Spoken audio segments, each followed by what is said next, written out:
High Street Cafe's Library of Flavors, an episode of series, review of the Shangri-La at the Fort Philippines.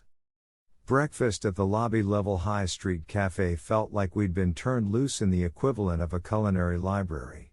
The effect is intentional. 9 different food stations are installed like bookcases down the length of the cafe interior, with guests browsing through the aisles for a different food experience per stop.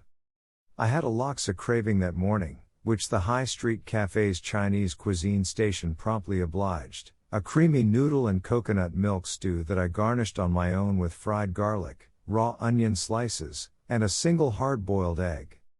Eaters looking to fulfill other cravings can take advantage of a Mediterranean station that serves up a variety of tapas, a Japanese station serving sushi and sashimi made out of line-caught yellowfin tuna, and a pastry station with a gelato selection and desserts you can flash freeze in liquid nitrogen.